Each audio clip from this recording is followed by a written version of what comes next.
Unique.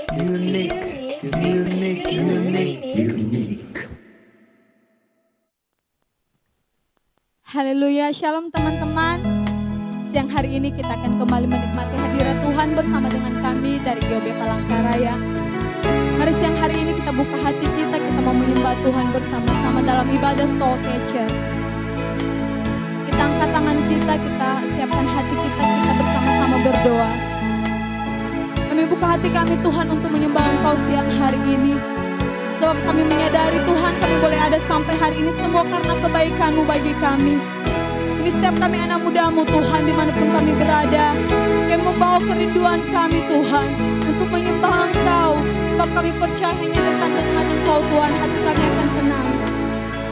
Terpujilah Engkau Tuhan dulu sekarang sampai selama-lamanya. Terima kasih Tuhan. Mari teman-teman kita siapkan hati kita. Kita bawa pujian yang terbaik untuk Tuhan siang hari ini. Karena anugerah-Mu hari ini ada. Bukan karena kuatku, namun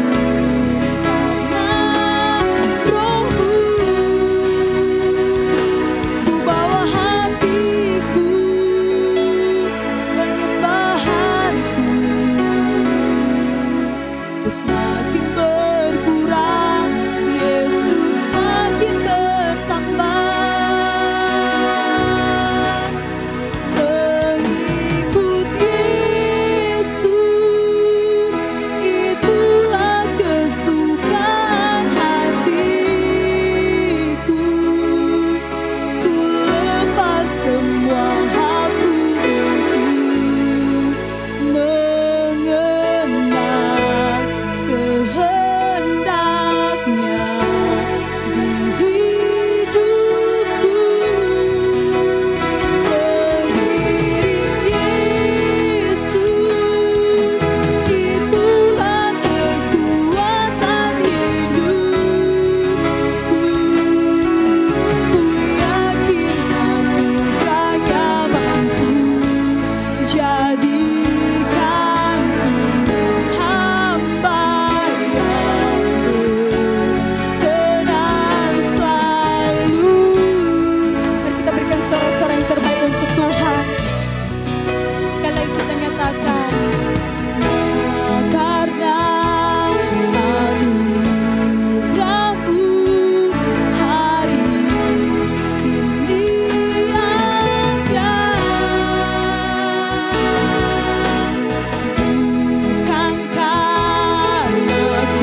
percaya hadirat-Mu telah memenuhi setiap kami Tuhan.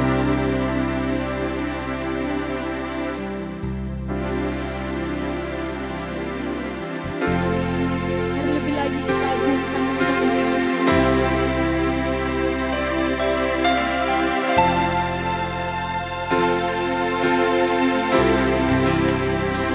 Sebab Kau-lah yang terima pujian, sebab Kau-lah yang terima pujian, sebab Kau-lah yang agungkan Yesus, Raja di atas segala raja.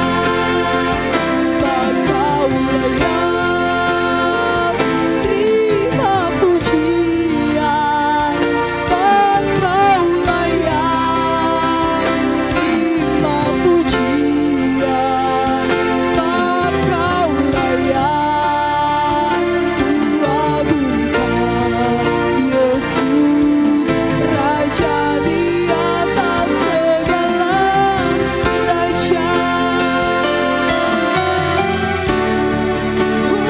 Sebab Kau-lah yang terima pujian, sebab Kau-lah yang terima pujian, sebab Kau-lah yang kuagungkan Yesus, Raja di atas segala raja. Sebab Kau-lah yang terima pujian, sebab Kau-lah yang terima pujian, sebab Kau-lah yang kuagungkan Yesus, Raja di atas segala. Sebab Kau-lah yang terima pujian, sebab Kau-lah yang terima pujian, sebab Kau-lah yang kuagungkan Yesus, Raja di atas segala. Sebab Kau-lah yang terima pujian, sebab Kau-lah yang terima pujian, sebab Kau-lah yang kuagungkan Yesus, Raja di atas segala raja. Raja di atas segala raja. Raja di atas segala raja. Haleluya. Mari kita bersatu dalam doa.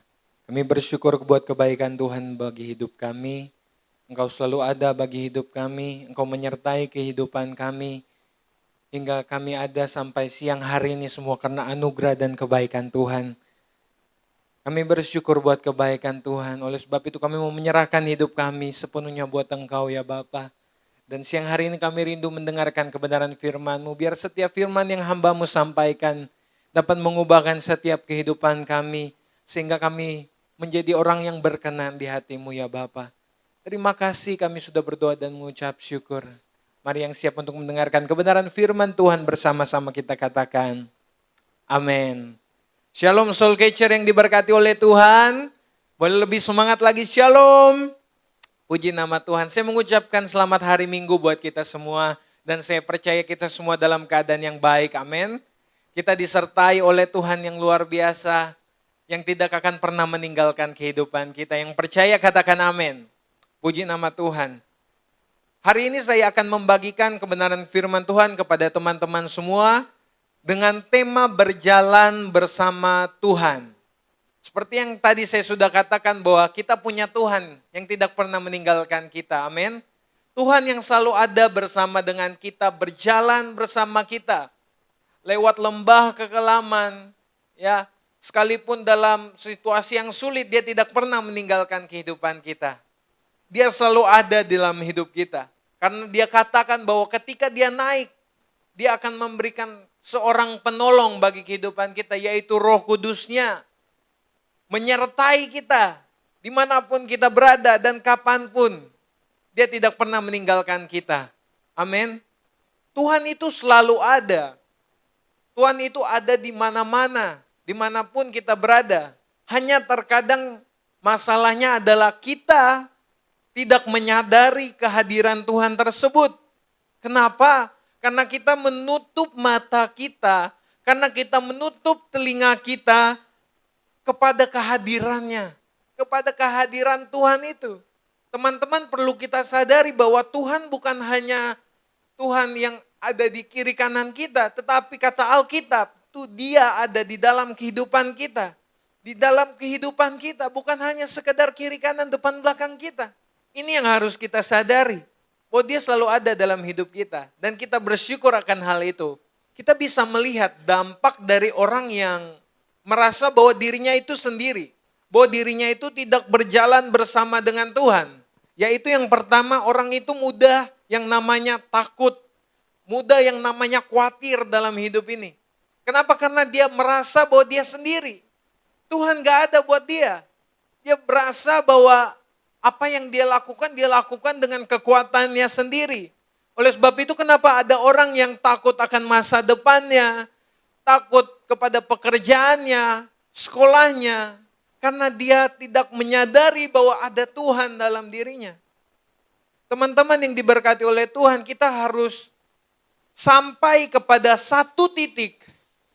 Kita tidak merasa takut melakukan apapun dalam hal yang baik, dalam hal yang menyenangkan Tuhan. Karena kita tahu Tuhan tidak akan pernah meninggalkan kita. Yang percaya katakan amin. Kita harus ada sampai satu titik itu. Kita tidak takut, kita tidak gentar sebab Tuhan beserta dengan kita. Kuncinya jalan sama Tuhan, jangan jalan dengan kekuatan kita sendiri.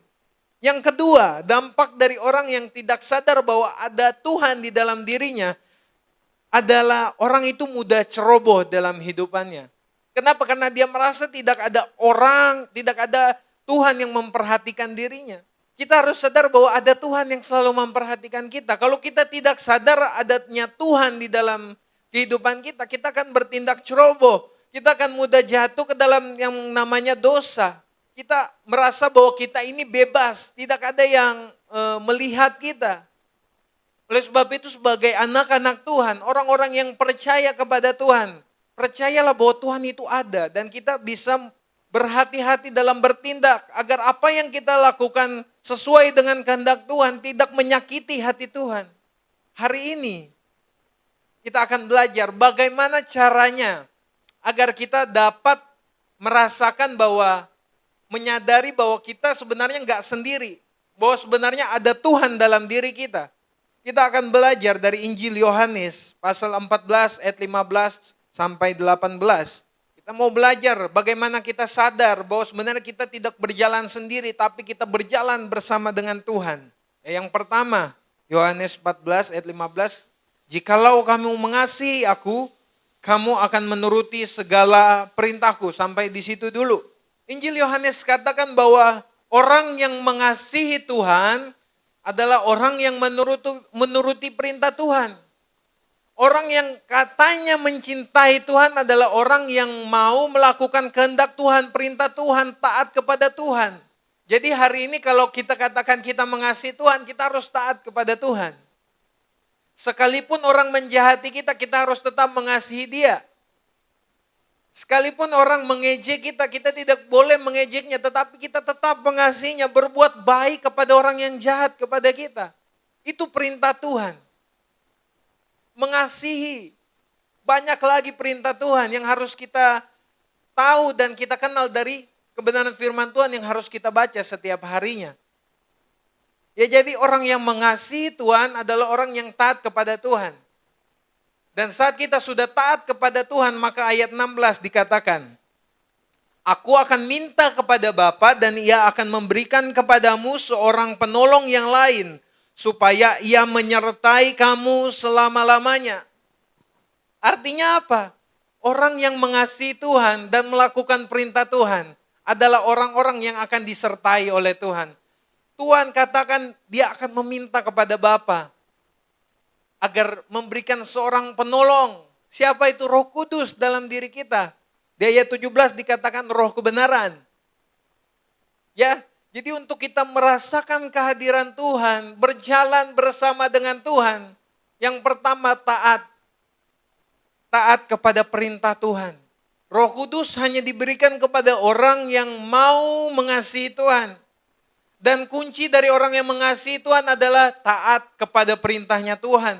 Kalau hari ini kita merasa bahwa kenapa saya tidak bisa merasakan hadirnya Tuhan dalam hidup ini. Kenapa kehidupan rohani saya hanya stuck di sini saja, tidak bisa bertumbuh. Kenapa? Sebenarnya bukan karena pendengaran Tuhan yang tidak tajam, bukan karena tangan Tuhan yang kurang panjang untuk menolong hidup kita. Tetapi karena dosa yang kita perbuat, dosa itu memisahkan kita dari Tuhan. Jadi kenapa kita tidak dapat merasakan kehadiran Tuhan? Karena kita tidak taat kepada perintah Tuhan. Kita selalu mau melakukan apa yang kita ingini saja. Dosa itu memisahkan kita dari Tuhan. Sehingga kita tidak bisa merasakan kehadirannya Tuhan. Oleh sebab itu saya mengajak kita semua teman-teman yang diberkati oleh Tuhan. Mari kita berbalik kepada Tuhan. Mulai taat kepada Tuhan. Ya benar, taat bukanlah sesuatu yang mudah kita lakukan. Tapi tidak ada yang lebih indah dari taat kepada Tuhan. Yang percaya katakan amin. Orang yang memiliki ketaatan kepada Tuhan, orang yang memiliki keinginan untuk rindu untuk melakukan kehendak Tuhan, adalah orang yang bisa merasakan berjalan bersama dengan Tuhan. Percayalah ketika kita taat kepada Tuhan, Tuhan tidak akan pernah meninggalkan kehidupan kita. Kita taat dulu sama Tuhan, jangan berontak kepada Tuhan. Maka kita akan lihat penyertaan Tuhan yang luar biasa dalam hidup kita. Yang percaya boleh berikan tepuk tangan yang paling meriah buat Tuhan Yesus. Jadi kuncinya untuk merasakan kehadiran Tuhan adalah taat kepada perintah Tuhan. Taat kepada perintah Tuhan adalah tanda kita mengasihi Tuhan. Dan saat kita mengasihi Tuhan, maka dia akan memberikan Roh Kudus-Nya untuk menolong kita. Bukan hanya 1 hari, 2 hari, 1 bulan, 1 tahun ataupun 2 tahun. Tetapi selama-lamanya dia akan menyertai kita. Amin. Yang kedua, bagaimana caranya agar kita mengerti, kita paham, kita ngeh bahwa Tuhan sebenarnya ada dalam hidup kita. Yang kedua, kita baca di ayat yang ke-17. Yohanes 14 ayat 17, yaitu roh kebenaran. Dunia tidak menerima dia, sebab dunia tidak melihat dia, dan tidak mengenal dia. Tetapi kamu mengenal dia, sebab ia menyertai kamu, dan akan diam di dalam kamu. Apa yang bisa kita dapat dari ayat ini? Untuk paham bagaimana adanya Tuhan dalam diri kita. Yang kedua adalah jangan seperti dunia. Jangan seperti dunia ini artinya seperti apa sih? Artinya adalah bukan kita menjauhi orang-orang. Bukan artinya kita tidak bisa bersosialisasi kepada sesama kita. Tetapi yang kita jauhi adalah lifestyle-nya. Gaya hidup kita harus berbeda dengan gaya hidup orang-orang dunia. Orang-orang yang menghabiskan waktunya untuk melakukan kesenangannya, bukan kesenangan Tuhan. Ya, orang yang menghabiskan dirinya buat kesenangannya pribadi, bukan buat kesenangan Tuhan. Itu yang kita jangan lakukan. Lifestyle-nya bukan orangnya. Kita harus jangan seperti dunia. Dalam arti kata bukan seperti jangan menjauhi orang-orangnya, tetapi gaya hidupnya. Caranya bagaimana? Biasakan diri dengan Tuhan. Mengenal Tuhan. Dunia nggak kenal Tuhan. Tapi Yohanes katakan kita, Tuhan Yesus katakan, kita mengenal Dia. Amin. Kenapa kita tidak bisa menjadi seperti dunia? Karena dunia nggak kenal Tuhan. Dunia nggak tahu tentang kebenaran yang ada di dalam Tuhan. Tetapi kita yang mengenal Tuhan, kita tahu kebenaran yang harus kita lakukan di dalam hidup kita. Amin. Oleh sebab itu jauhi perbuatan gaya hidup dunia. Bagaimana punya cara hidup yang beda, tandanya apa? Yaitu kita punya hubungan dengan Tuhan. Hubungan yang akrab dengan Dia. Dengan saat kita membiasakan diri dengan Tuhan, membangun hubungan dengan Tuhan, dan kita mulai mengenal Tuhan, maka percayalah kita mulai memisahkan diri kita dengan kehidupan, gaya hidup dunia. Dan saat kita sudah menjadi terpisah dengan cara hidup dunia, percayalah kita akan bisa merasakan hadirnya Tuhan, kehadirannya Tuhan di dalam hidup kita. Jangan hidup menurut cara hidup teman-teman kita. Mungkin ada yang menghabiskan waktunya killing time buat game, buat apapun itu.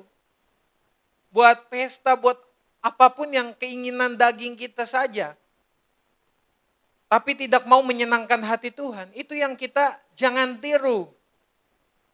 Ya mungkin saat kita melakukan hal itu ada resiko bahwa kita akan dijauhi. Tapi it's okay. Gak apa-apa untuk dijauhin, asalkan kita tidak menolak diri dari mereka. Kita tetap mengasihi mereka, gak apa-apa. Asal kita tetap ada di jalan kebenaran, melakukan kebenaran firman Tuhan. Kita bisa berjalan bersama dengan Tuhan. Gak apa-apa kita ditinggalkan oleh teman-teman kita. Asalkan kita jangan menutup diri kepada mereka. Tetap mengasihi mereka. Maka saat kita sudah taat kepada Tuhan, kita menjauhi perbuatan dunia, gaya hidup dunia. Maka di ayat 18, Tuhan Yesus katakan, aku tidak akan meninggalkan kamu sebagai yatim piatu. Dia akan menyertai kita, dia akan berjalan bersama dengan kita. Kuncinya apa? Taat. Dan jangan melakukan apa yang dunia ini lakukan. Taat kepada perintah Tuhan. Kita harus berani bayar harga. Bayar harganya apa? Yaitu tadi taat dan memisahkan diri dari kehidupan dunia. Maka Tuhan Yesus katakan, dia tidak akan meninggalkan kita seperti yatim piatu. Hari ini kita ditantang untuk mau bayar harga. Hadiahnya apa? Hadiahnya kita dapat bertemu dengan Tuhan dan punya hubungan dengan Tuhan selama di dunia ini. Luar biasa. Ini yang harus kita bayar. Gak mudah, tapi sesuatu yang pasti. Sesuatu yang harus kita dapatkan. Karena tanpa Tuhan kita tidak bisa melakukan apa-apa. Di frasa terakhir ayat 18. Ketika kita sudah taat dan membangun hubungan dengan Tuhan, mengenal Tuhan, sehingga kita terlepas dari kehidupan duniawi, maka Tuhan katakan, aku datang kembali kepadamu.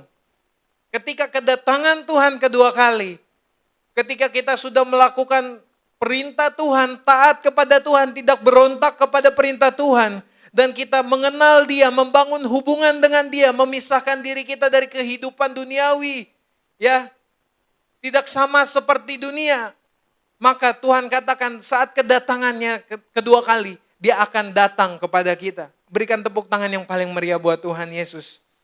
Hari ini kita perlu sadar, kita tidak pernah berjalan sendiri. Sebab Tuhan selalu bersama dengan kita. Dia di dalam kita dan akan selalu selama-lamanya di dalam diri kita. Jadi jangan pernah takut. Bapak percayalah Tuhan selalu bersama-sama dengan kita. Amin firman Tuhan. Mari kita bersatu dalam doa. Kami mengucap syukur buat firman-Mu Tuhan. Biar setiap firman ini dapat mengubahkan hidup kami menjadi orang yang lebih taat kepadamu. Bisa mengenal Engkau, membangun hubungan yang lebih dalam lagi kepadamu Tuhan. Sehingga Engkau dapati berkenan di mata-Mu Tuhan. Terima kasih Bapa, terima kasih Yesus. Sepanjang minggu ini ke depan ini kami serahkan hidup kami ke dalam tangan Tuhan. Hanya di dalam nama Tuhan Yesus Kristus bersama-sama kita katakan amin. Tuhan Yesus memberkati.